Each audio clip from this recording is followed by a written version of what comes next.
Affirmer son identité est un passage obligé chez l'adolescent.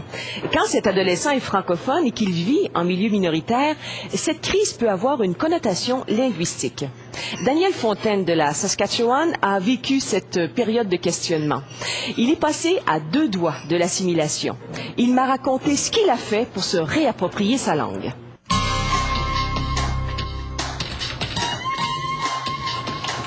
Les jeunes ne trouvent pas ça très cool de parler français. Si ça parlait anglais, tout le monde parlait en anglais. Alors, je voulais être comme les autres dans un certain sens. Si je parle mal, c'est ma responsabilité à moi. Il ne faut pas s'attendre à ce que quelqu'un va maintenir ta langue pour toi. Et les études ou l'école ou la famille ou tes amis vont le faire pour toi. C'est un choix personnel et ça demande de l'effort et ça demande du temps. Je pense qu'il faut travailler pour, parce que si on laisse faire, on ne l'aurait plus déjà. Ma famille, la famille Fontaine, on était en Saskatchewan depuis 4 générations. Et c'était mon arrière-grand-père, donc, qui est venu de Saint-Félix-de-Kinsey au Québec.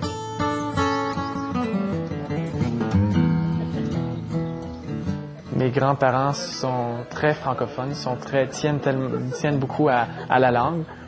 Et quand j'étais jeune, c'était très important de parler français pour pouvoir parler avec mes grands-parents. Quand on était adolescent, on voyait qu'il y avait un changement qui s'était passé et que ça virait plus ou moins vers l'anglais. Je pense qu'à cet âge-là, bon, à l'école, les professeurs nous rappellent tout le temps, les enseignants nous rappellent tout le temps de parler français et même pendant la récréation. Et c'est vraiment l'important, c'est vraiment mis sur le français. Ici, souvent, avec la culture américaine, parfois, on a tendance à virer vers l'anglais ou c'est la langue du cinéma qu'on voit et de la télévision. Alors, on imite des personnages qu'on aime. On a tendance à virer vers l'anglais. J'avais décidé de quitter en 8e année l'école francophone de la ville de Saskatoon pour fréquenter une école d'immersion.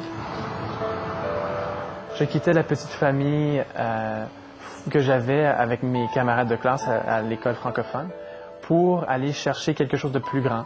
Après la première année du secondaire, je me suis dit que je voyais que mon niveau de langue avait baissé. Quand il a vu que ça ne l'était pas, là, ça le tirait. Là, il y a eu des doutes. Et ça m'inquiétait un peu parce que je craignais de perdre la langue. Je me rappelle, dans mon cours d'immersion, on parlait des Francescois. Et mon enseignant nous avait posé la question. Qui parmi vous est francescois ou francescoise? En dedans, ça m'avait beaucoup troublé parce que dans ma tête, je ne me croyais pas francescois. Donc, j'ai décidé de ne pas lever ma main. Je me sentais troublé. Je me disais que ça représentait quelque chose de significatif. Mais je ne savais pas comment l'expliquer. Mais ça me déchirait en dedans. Je voyais que ça me déchirait déjà. En 10e année, j'avais fait un voyage au Québec pour la première fois. Et là, j'étais mis dans une situation où la langue française était en majorité. Je voyais que, en me comparant avec les Québécois, mon français à mon avis, n'était pas très bon. Et ça me dérangeait parce que je savais que je parlais mieux quand j'étais plus jeune et que maintenant, je parlais mal. C'était lors de ce voyage que j'ai réalisé que c'était un atout de parler français, de bien parler français, pour moi, étant donné que ce sont mes ancêtres qui sont venus du Québec et de la France. À ce point-là, ça lui a donné un boost, là, ça lui a donné un petit coup de continuer à travailler. Et c'est là ce qu'on a vu qu'il s'est impliqué un peu plus qu'ordinairement. Quand j'étais pas satisfait avec ce qu'on me donnait dans mes cours de français, c'était dans mon temps libre que j'ai commencé à faire de la lecture en plus de la lecture que je faisais dans mes cours de français à l'école. Et ne plus utiliser le fait d'être dans un cours avec beaucoup d'anglophones comme une excuse de ne pas profiter de mon potentiel.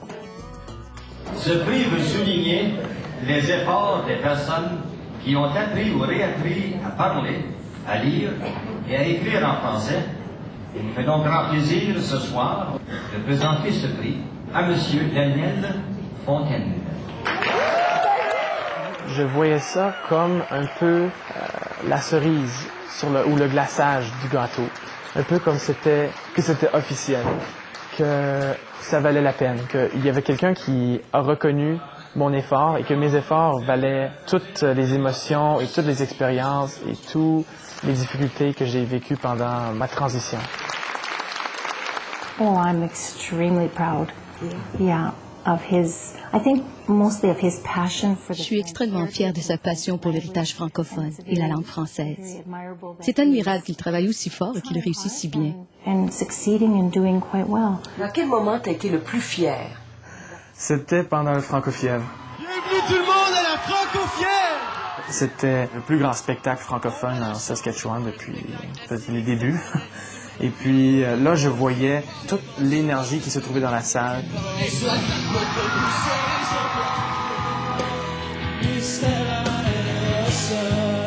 Tout l'esprit et le joie de vivre et toute la francophonie s'était résumé ce jour-là.